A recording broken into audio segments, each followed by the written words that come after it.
All right, and we are live to recap and review, get our thoughts out, get our emotions out about the Pistons' narrow, frustrating, heartbreaking, every kind of emotional.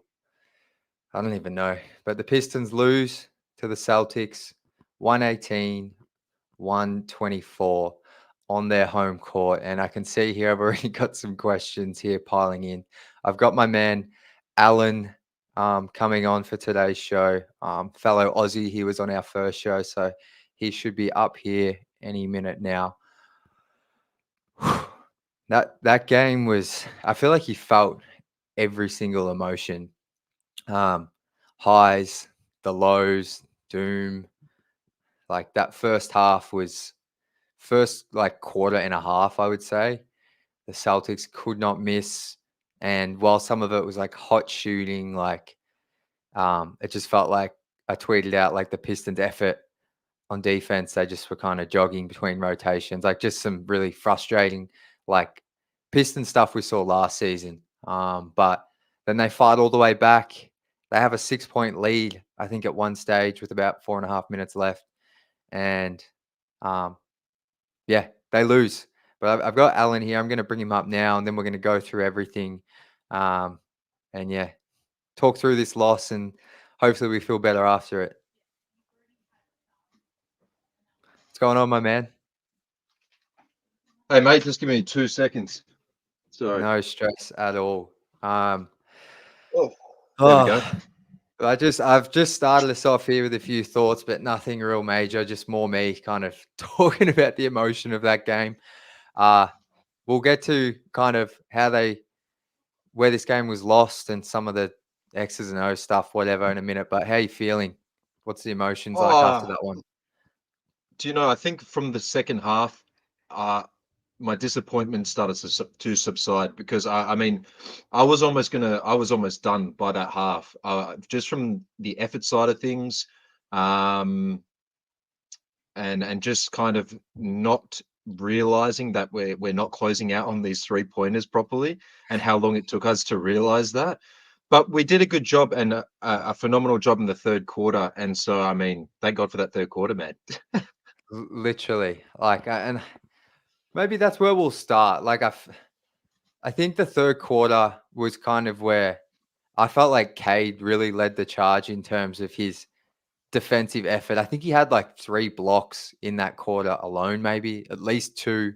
Um, and then he was aggressive on offense, and like I think he led the charge and everyone followed. And I thought that was really encouraging. And like you hope that everyone can just bring that effort. But um, I thought it was awesome to see Cade really set a tone defensively because at the end of the day, I feel like he's definitely the leader on this team. No, like it's For not sure. even close. Like Tobias Yeah, brings some veteran experience, but everyone will go as far as Cade. And I think it was nice to see him on the defensive end set a tone and actually get this team right back into the game. And against the Celtics, the Pistons tonight with a team on the back to back. Boston have looked spectacular. So yeah, that was nice to see because that first half was we were messaging a little bit and I was dreading getting on here to talk about the game. But I guess where I might start this one because we've had a few questions here and I got a couple on Twitter. Simone Fontecchio and Malik Beasley, I think they were really key in that fourth quarter and helped them make a run, knocking down threes. Our guy Fontecchio, I think everyone loves him, but he struggled the first 2 games. He was hesitant. We spoke about that. Um, I think Beasley finished with 17. Fontecchio had 11, and they were really key. So I guess the first part is thoughts on their play, and then also the question people are asking is why did JB take them out, and did that cost them the game? Because they brought in Tobias and THJ who hadn't done a whole heap. So thoughts on that coaching decision and just Beasley and Fontecchio's play tonight? Look, in terms of taking them out, bad decision. They had so much momentum for us. But let me say that is a lineup that I like. when we've got Tech, Beasley, Cade, Ivy, and let's just say Duran, whatever, you know. yeah, But those five out there, that's spacing and that's options. But not only did we see good spacing from Beasley tonight, but when Tech was paired with Cade, yeah, that's when I reckon Tech plays best because he gets yeah, those opportunities because he's taken the defense away from him and he's so free so much. Um, and you know, Ivy kicked it out to Tech a couple of nice times in the corner where he hit those in moments that we needed that as well. So, but I still want Tech in that starting lineup because we see the best of him when he's with Cade and Ivy. So hopefully absolutely. JB And you sees that too. absolutely, and I'm pretty sure you said that on the first live stream. You want Tech with Cade, like you feel like that's where he plays the best, and he certainly looked like it tonight. And I think a lot of people had Tech in their starting lineup just over the off season and that kind of thing. So maybe tonight's performance, like for like Tech kind of struggled the first two games. So maybe tonight's performance that JB goes, all right, look, he's hitting shots now. THJ's been okay. Like I think compared to the Tim Hardaway Jr. we saw in the preseason, which none of that matters. He is knocking down some shots, but I think Tech.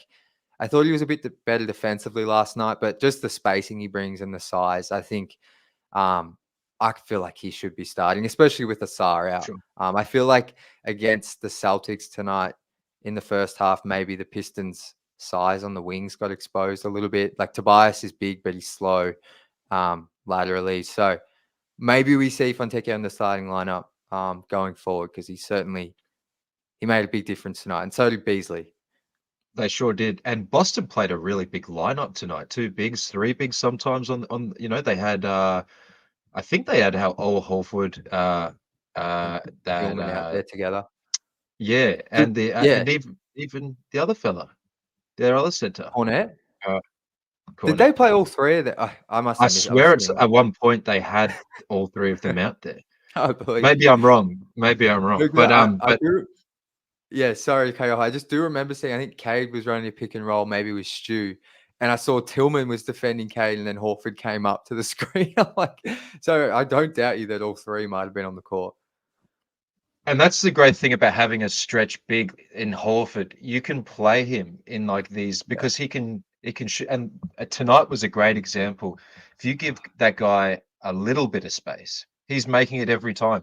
And yeah, I'm sure we're going to talk about the defense in a bit, but I feel like Boston's lineup made us look small, which we are a smaller team, but it really highlighted how small of a team that we can be.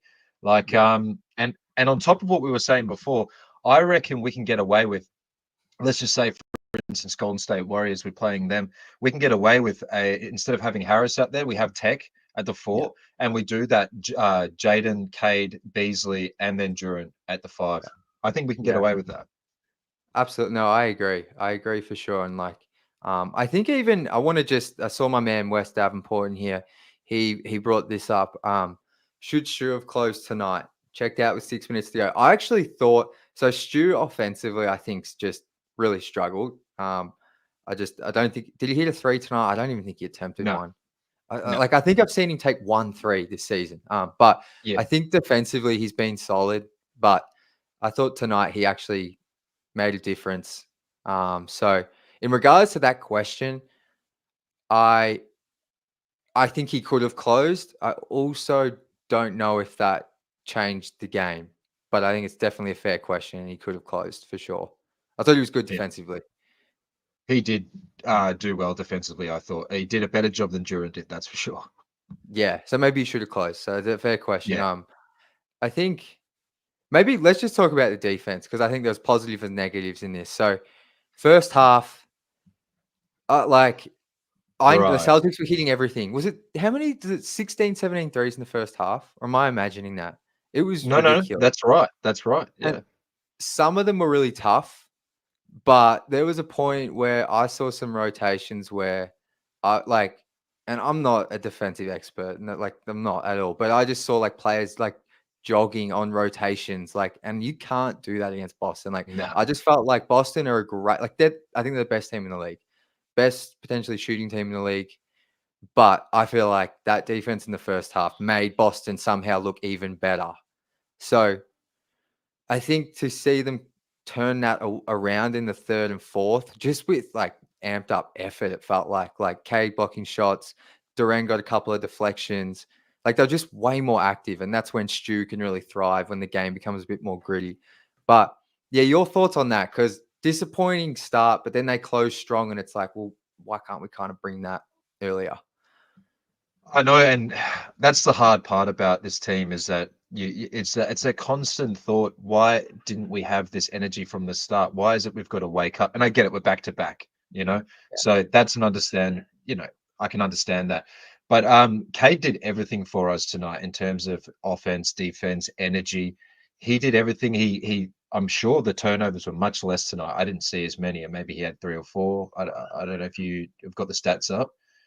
Give me Um, one moment, just while you're talking. but I'd be interested because I don't believe he had near as many turnovers. Um, So but Cade he was had, it says he had 7 turnovers. I gotta check. Let me check the NBA official. I'm looking at Yahoo.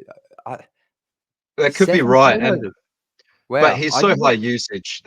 I kind of get Yeah. it. But Yeah. I mean, sorry, keep going. so I think also he was passing the ball a lot better tonight as well. He was looking for people in the open. I don't believe. Yes, he obviously was the start of a resurgence, and he was the guy behind that whole thing. And of course, Ivy helped with that too. But I don't believe he had that thought process where I've got this whole team on my shoulder. I have to do everything. And it looked better because he was looking for the open man, and people were getting easier shots. Tech, Beasley, even Tim Hardaway Jr. has got some nice looks Yeah. compared to the last night's Yeah. game. It was a complete difference. No, it's a great point you make because I think that's why I'm feeling like obviously the fact they got this close to beating Boston is a positive, no matter how they started. But I think the reason I'm feeling better as well after last night is that there was more, it felt like more of a functional offense where people were involved and it wasn't just K dribble, hit a tough midi, K dribble, dribble, like because K can do that, but he is turnover prone. He still had 7 tonight, which is too many. But like, um, I think there was a play. I think the Pistons were down 4, felt like the game was over, and it was out of timeout. I think Cade got like a handoff, drove to the rim, and then kicked it out to Beasley, hit the open 3 to get it back to 1 point. So, like, just I know that's just more of a timeout play, but just that kind of stuff, Cade deferring, players hitting shots helps. It just makes you feel a little bit better than what last night was.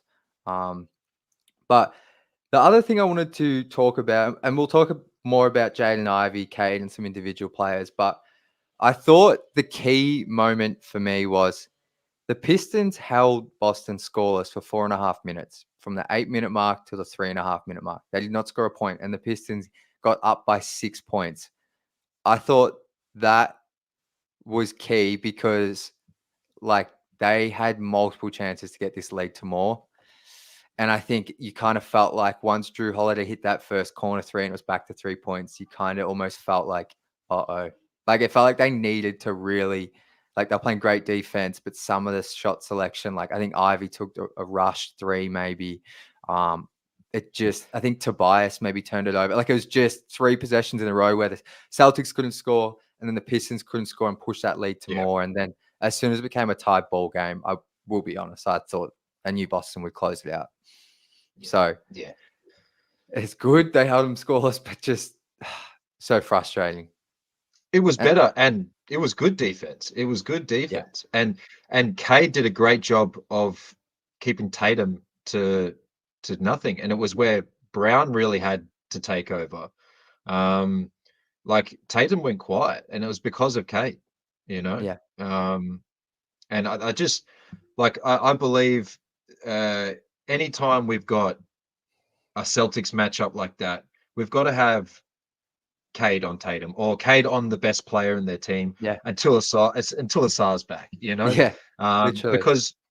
because I think from what we're seeing, I know it's a small sample size still, but Cade's defense is one of our better Absolutely. Yeah. defenders, sorry, in the lineup. Yeah, Absolutely, and I think Cade, like, you're so right. Without Asar, like, Cade has the best, like, in terms of his size, he's got, like, that 7-foot wingspan, 6'6". He's put on a heap of muscle. Like, he is yeah, kind of the best wing defender they have. Like, I think, like, while he's not the most athletic, he moves like, really well, like, laterally and all that kind of stuff. Like, he's got all the tools, and I think that's why it's so encouraging to see him really like, I think he shot only like 40% tonight, like, but if he's gonna bring that sort of defense now whether he can play that for 4 quarters, maybe that's a bit unrealistic, but if he can set a tone defensively like that and kinda ignite the team, I'm fine with him scoring 22 and having 8 to 12 assists.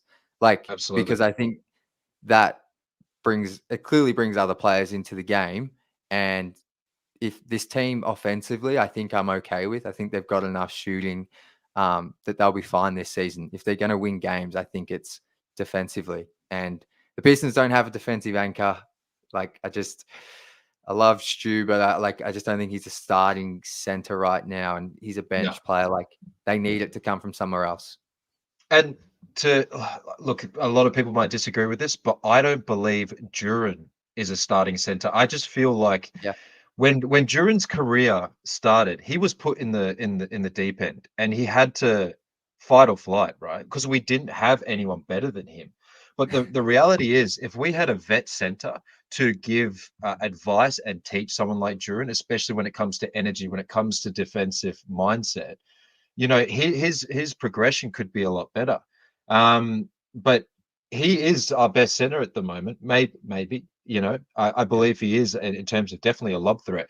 But the defense has got a lot, and he is young, and I get it. And a lot of, you know, I'm not saying it's his career is over or he's a bust, but he's got a lot of learning to do in the defensive department, especially when it comes to identifying what a team's strength is and closing out on that strength and making sure that it's nullified, because it's such an important role for our center to do that. And yeah, and we are missing rim protection so badly. yeah, yeah. It's brutal, right?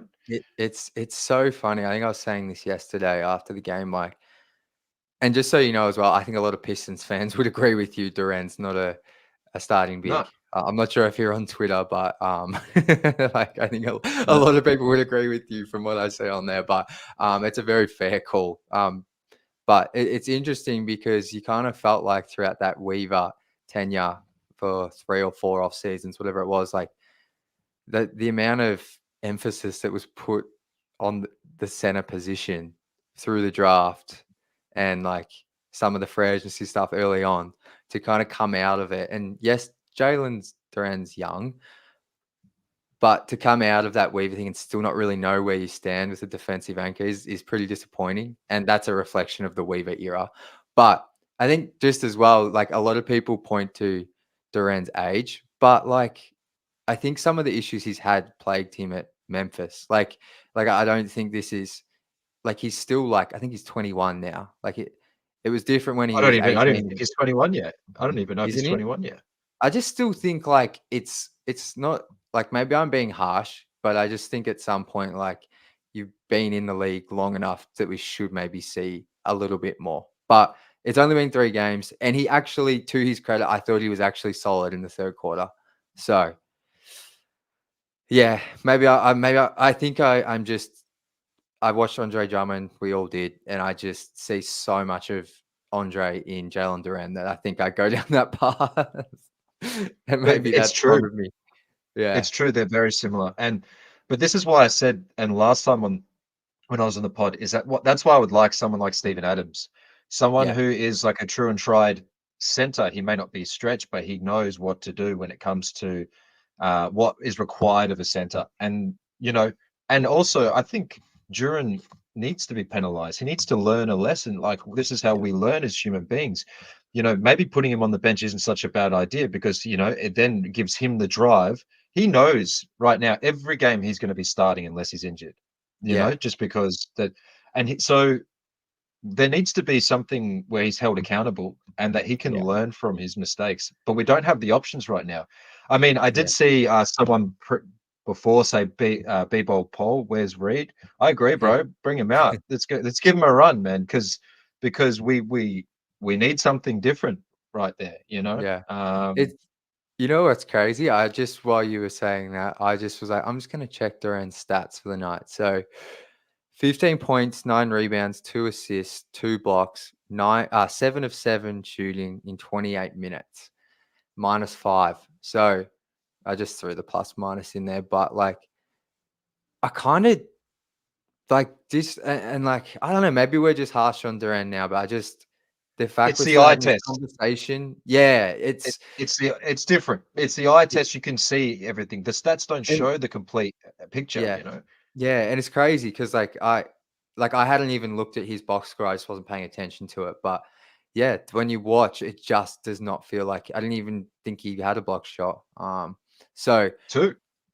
yeah, Like what? interesting. But I like what you bring up there about like him, the complacency in a way of him knowing that he has that starting position. And JB actually mentioned that like in media day where he said young players.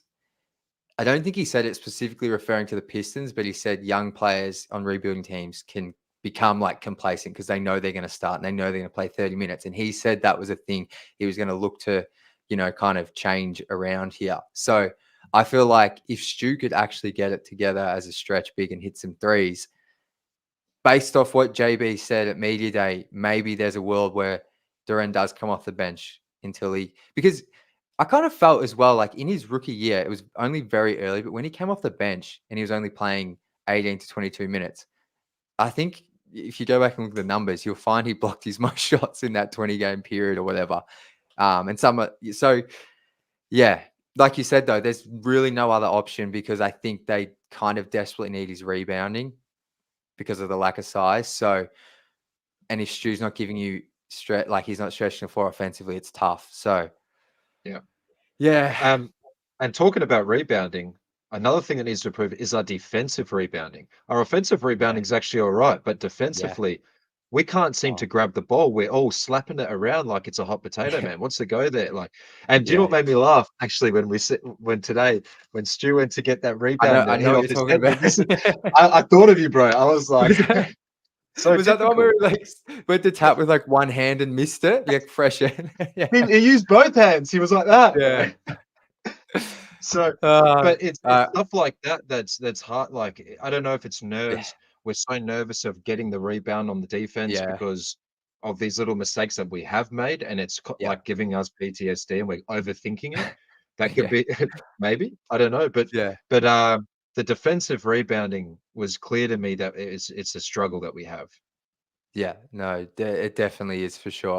I haven't even looked at the rebounding numbers, but it felt like I can recall 3 or 4 instances where Boston were able to get the offensive board. Like it got tapped around, and then they kicked it out to a corner 3-point shooter. So like, and I feel like that happened against the Cavs with Dean Wade getting open. Like I don't know, Yeah, just it's definitely been an issue, and um, yeah, it's going to be interesting to see how JB kind of plays.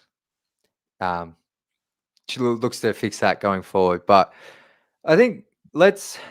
Is there any other like things you want to talk about? Not so much negatives, but maybe in that fourth quarter, um, that stood out to you or frustrating or positives.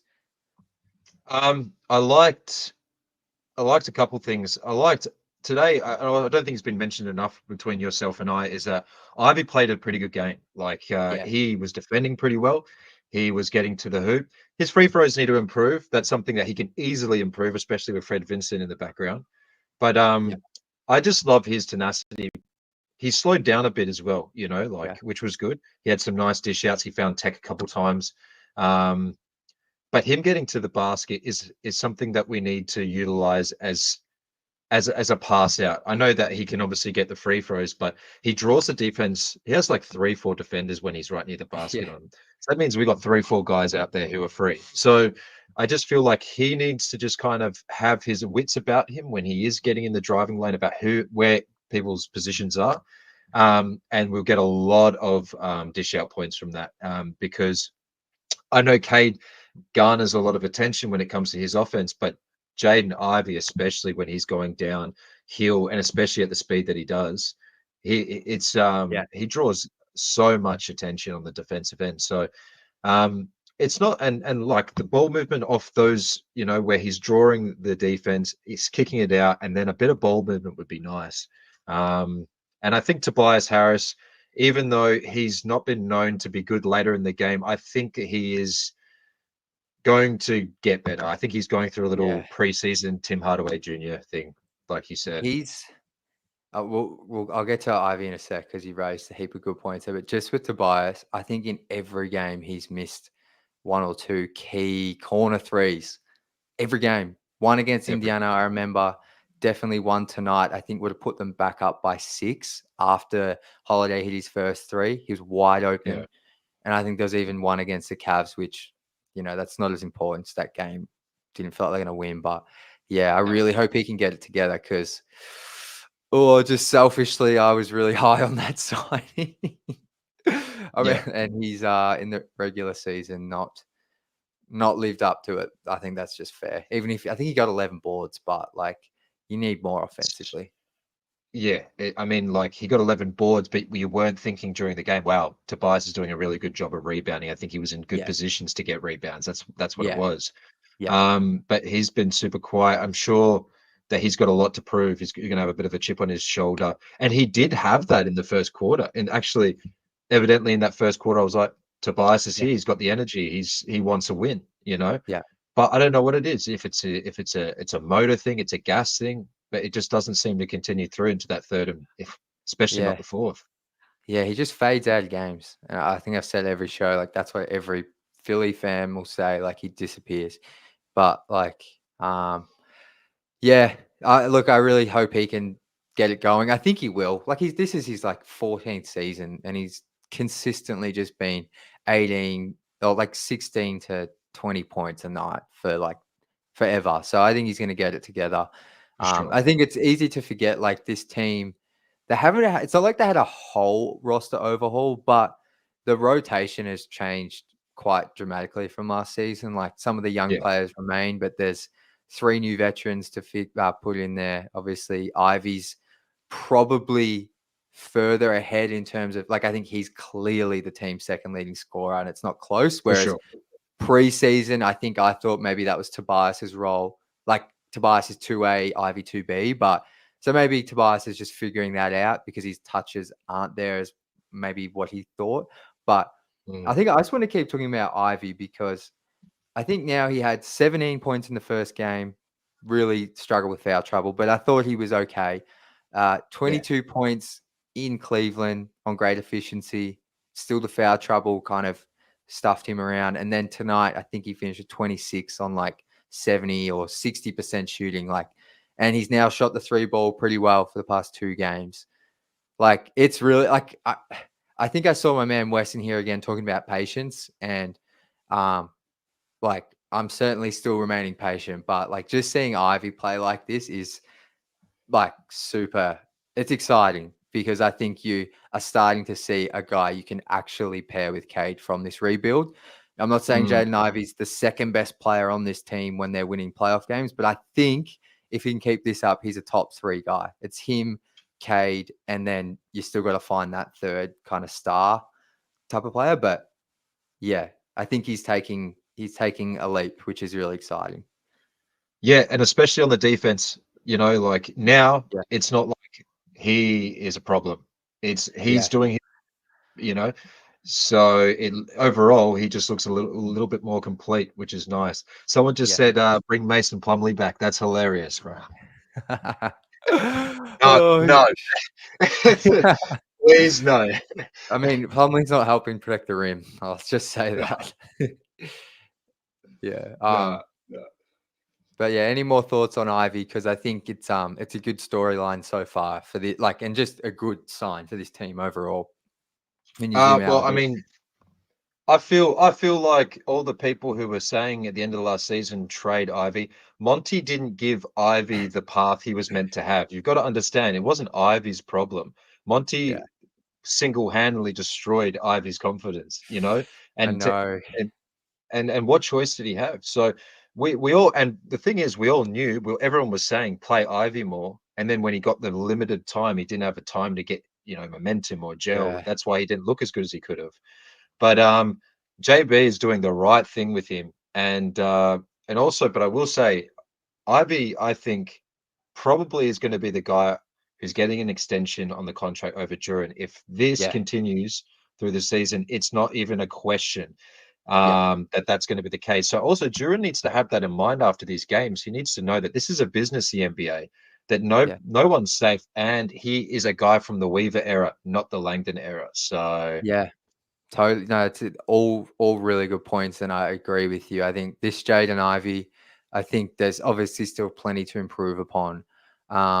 He's got to show he had like a hot streak last year around the trade deadline and was on fire, but I think a lot of that was from just really good 3-point shooting. Whereas this year, he's like you mentioned, him driving to the rim, it's just he can get there at will now. I feel like he's finishing better. He's getting to the free throw line more. Like the way he's scoring these 26 points as opposed to last season when he was in those hot streaks feels so much more sustainable. And it's one of definitely the big positives so far in an 0-3 start. But the thing with Duren as well, like not only is his extension, but his type of player, it's kind of like if he can't show he can protect the rim and bring it every night. Like they really are restricted to just being backup bigs, and because it's kind of if you can't shoot and you're not the best rim protector, you can't start. Like so, you can't start in the winning team at least. So no, no, yeah, no. it's So I've spoken a lot about Jalen Duren, but it's it's Needs to be done. it's interesting. Like like the backup point guard position has been a conversation that's come up on the first two shows, but I think the main theme so far this season has been just the lack of productivity from the bigs, and I kind of didn't expect to be having that conversation this early on, if at all, to be honest. So I don't know if it's obviously not a great thing, but yeah, it's going to be. We're only 3 games in, but it's going to be interesting to see what happens around that trade deadline. But I guess where I want to go next is we're 0-3. We're 0-3. It's I feel like we're 20 games in. I don't know if it's just because I'm doing this content now like full time, but like I feel like Yeah, we're a month or two through the season. But yeah. what's the overall vibes? Just a vibe check for yourself on the team. I didn't have the highest hopes for the start of the season with the kind of roster we were given of games. So like I'm not sorry, schedule. So I'm not too worried. I honestly thought we might even go 0-6. But Yeah, um but I'd like to see the next game as a win. Of course, every game I'd like to see as a win.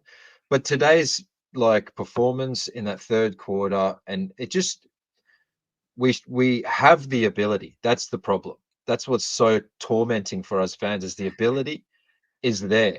Everything is there. It's all about the gel, the fit, um, and who can stay consistent. I think it's a consistency thing across the board. You know, we may have two guys that could be consistent, but the other two are not. Or you know, it's never a yeah, we never have I feel the full team's energy together, you know.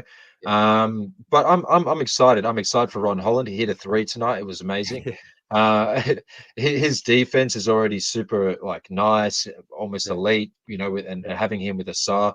So I'm excited. I'm always going to be excited, even on 28 games of losing. I'm always going to be excited for what's next yeah, because, you know, at the end of the last season, I was looking forward to the off season and it's going to be the same thing. But yeah, look, let's just keep going. But I'm really hoping Langdon is cooking something in the background, just yeah, personally. Look, I want to see some changes on this roster because I think it's only a small couple of changes that we yeah. need that can really have a big influence on our win total. I agree. I agree. I think that's a great perspective to have, and I think I'm pretty aligned. Like, I think obviously these first 3 games you'd love to get a win, but as soon as that schedule came out, I think a lot of like fans who had looked into the roster and everything. Like, I think an 0-6 start, it's not ideal, but it's kind of realistic. Like if you like, and it still doesn't mean this team's going to lose 28 in a row. Doesn't mean they're going to win 12 games, but it's just get through the first 2 weeks of the season, and then I think the chemistry will keep developing because, like you said, it feels like they just haven't had that full team performance yet, Yeah. where everyone it's kind of aligned, and maybe that'll come as with more reps. But yeah, the next game they've got is in Miami on what day is that? What day is it today? I think it'll be Monday, no, Tuesday for us here in Australia, but Monday night. It's on the road, but I feel like maybe that's the one because then I think they have Philly and the Knicks, and then Brooklyn. So I feel like this Miami game's huge, Brutal. and Yeah. it's brutal. Brutal. Yeah, But Brooklyn, I think we've got in the bag. yeah, They're having some issues. I just saw a couple of things, and I think we're a better team. That's for sure.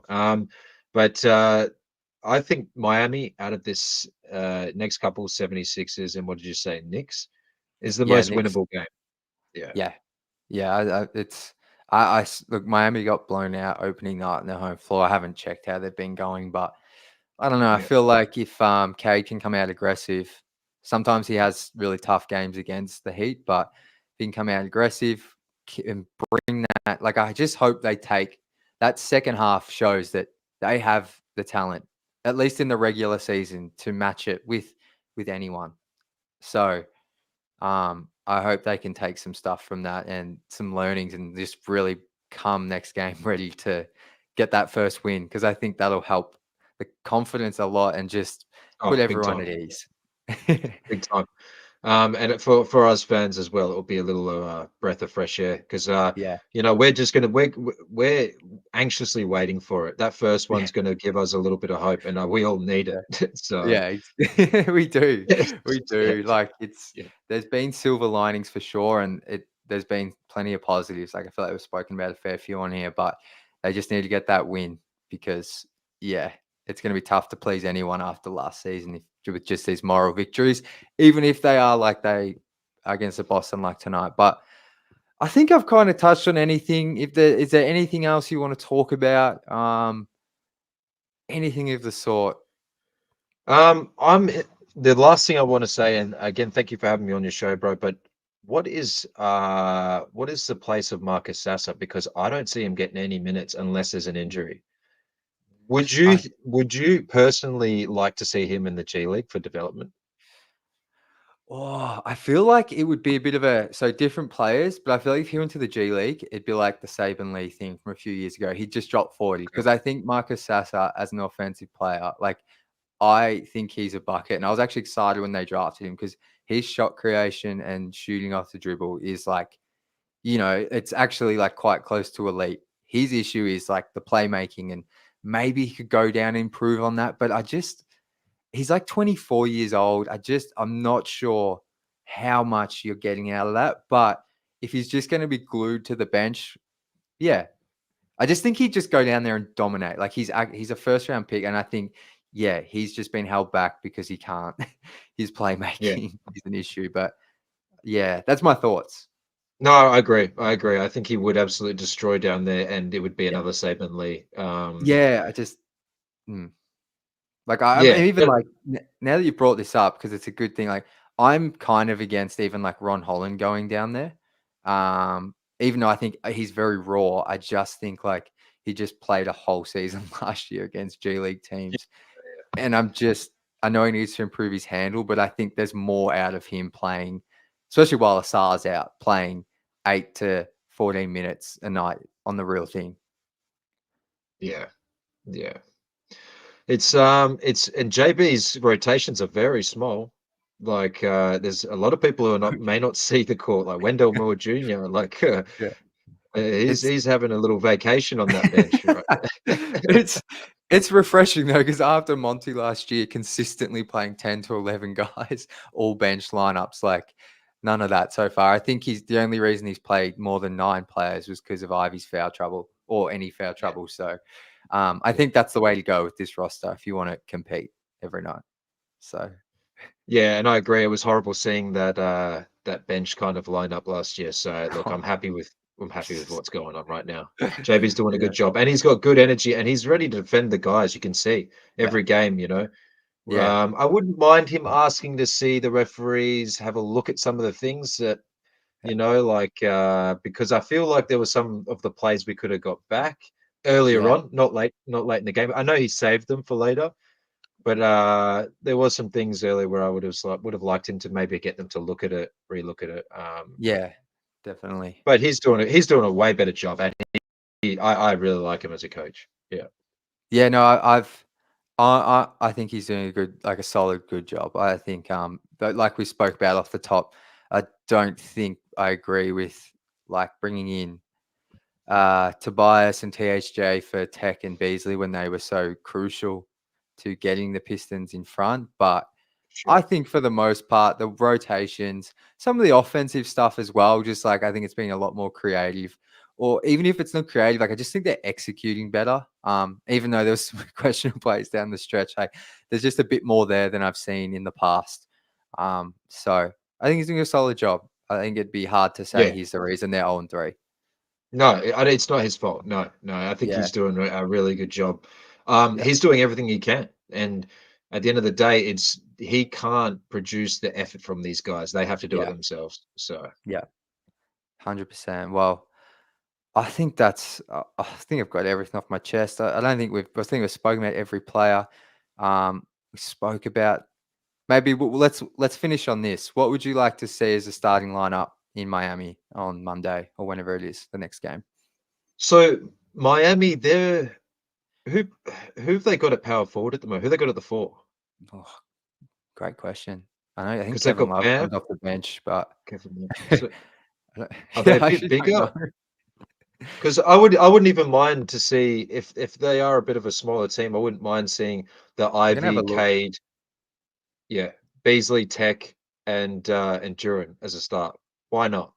So Stretch.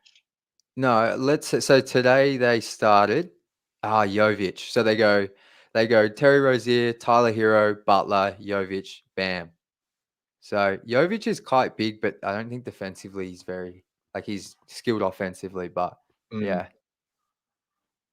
How big? He's only 6'8", I feel like he's like 6. I thought he's like 6'10", 6'11". Maybe Okay, I'm wrong, okay, but okay. maybe he's 6'8". Um so sorry, what was your lineup? I was mid looking at the trying to Uh, navigate the NBA app.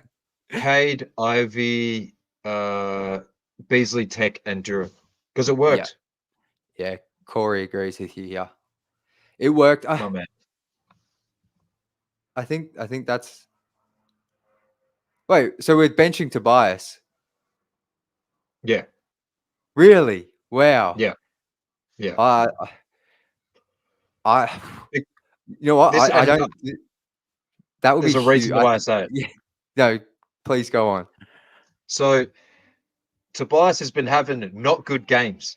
Okay, JB has to make he has to make examples of people, and I Yeah. think that by putting him on the bench is going to give him a little bit more of a fire lit under him, and when he comes off, yeah. Who So cares about the contract, bro? He's coming in 2 minutes anyway. Doesn't matter. no, it's a fair question. Because that's my thoughts, Yeah. but it's what you're saying makes so much sense. What you're saying makes so much sense. I think I think I would go. I actually really like Beasley off the bench. I think he brings a really needed punch, For scoring, sure. and just he's really aggressive with his shot, which I think helps. I think bringing Tech for um, Tim Hardaway, just because we're only game 4. If we were if we're 20 games in, Tobias is still playing like this. The Pistons are like, 5-14. I think I'm definitely open 100% to that and could see it happening. But I think, like, while I love the lineup, I just think that would be pretty It's a wild. fantasy lineup. It's a It would be fantasy lineup. wild. But but let's And create your some highest paid controversy. player. But look, it's fair. The way he's played and the way Beasley and Tech at least look tonight, like, yeah, Yeah. I love it. Yeah. Love the aggressiveness. Yeah. No, look, and again, thanks for having me on. And I'm excited for Tuesday for us, I think. Yeah. So I just Let's hope the do it. guys go and recoup, everyone gets bit more energy, a bit more thought behind where they want the season to go, Yeah. and I wouldn't mind seeing a little change in some of the lineups, but so far they're working pretty well. But like just a couple, maybe like little one player change, like you said, Yeah. THJ Tech. That'd be nice. Yeah. Well, look, man, it's been an absolute pleasure having you on Likewise, as bro. always. Like I say, you're welcome whenever. I know, not sure Appreciate what it. you do for work, but if you're around Tuesday, we'll be streaming and you're very welcome to come on. Maybe. Yeah, So, maybe. um, absolutely love chatting hoops with you, mate. So, thank you so much for joining. And hopefully, next Appreciate time it, we're Jack. chatting, it's after a win. I hope so. I hope so. I hope so, All right, because my we need it. friend. We do. You enjoy the rest of your Sunday, and we'll be You in too, mate. touch. All Take right. care of Catch up. yourself. See ya. Okay. Bye. Bye-bye. All right, guys. I am just going to do a quick check. I don't think anyone else is coming on today, but this will be the last call out. If you want to come up, this is now our third stream. So I think I've seen the same kind of names in here a lot, which I appreciate all of you.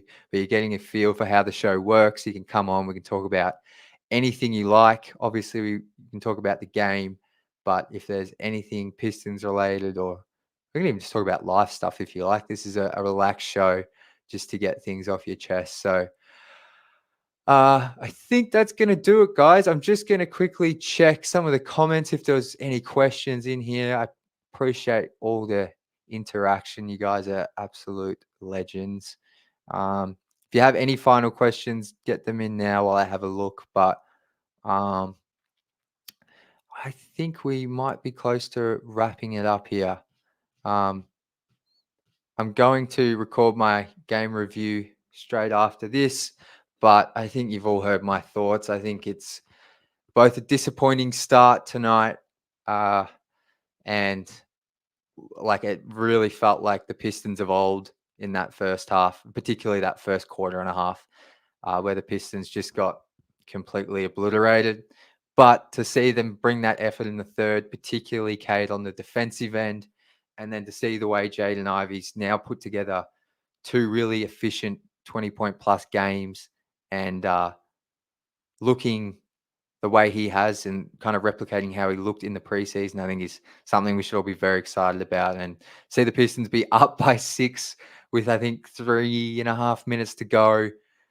Uh, Obviously, you want to see them close it out. And we're all here talking about a win. Like that goes without saying. But um, no moral victories, but I think tonight's the closest you're going to get because I think Boston are in the driver's seat to be back in the NBA Finals.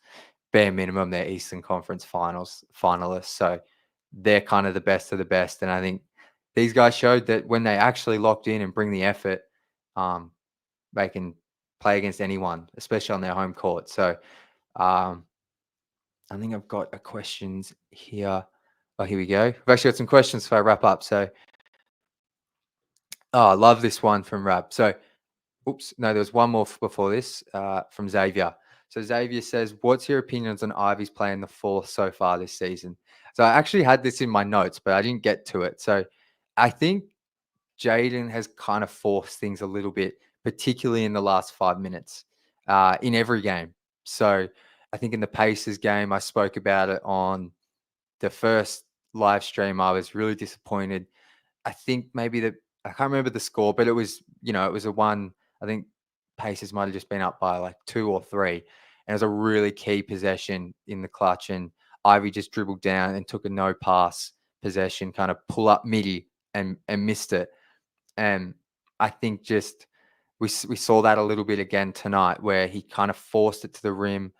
I feel like he might have got blocked. I think he's I think he's done a much better job overall in the first 3.5 quarters of finding his spots, attacking at the right moments. But look, I think it's definitely an area he needs to improve because whilst you want Cade with the ball in his hands closing games, which he still needs to prove he can do, I think Ivy as well needs to show he can do that. And I think I think as like, yeah, I think just in the last 4 to 5 minutes, is where Jaden has struggled in the fourth. I think overall, I think he's been okay in the first half of fourth quarters, but I think the whole team seems to really get tense and not 100% know what to do when the game gets tight. Like that 6 point lead they had, um, with 4 minutes to go, whatever. Like as soon as Drew Holiday hit that three, they just, yeah,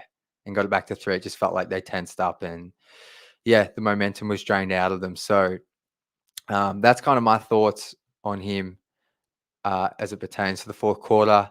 Uh, we got Rab here. If we draft Cooper Flag, would this be his or Cade's team? Well, I think immediately it would be Cade's team. I think the two of them together would be absolutely fantastic. I think Cooper Flag, like we talk about the lack of rim protection, the lack of motor at times, maybe the lack of rebounding, and the lack of potentially like dribbling it in the front court. Like Cooper Flag would answer all of that, even if he is only like 18, 19 years old. Uh, Long term, if they both remained on the team, oh, I think it would be Cade's team for the first few seasons. Like, unless Cooper Flag came in and somehow was like Zion as a rookie or just had a crazy, like, I'm not sure how Cooper Flag translates immediately as a rookie. Like, I think he is an extremely good talent. I just would be really interested to see how it goes early on. So I'm not really answering your question here. I think I'm just going to say it would be Cade's team because he's been here longer.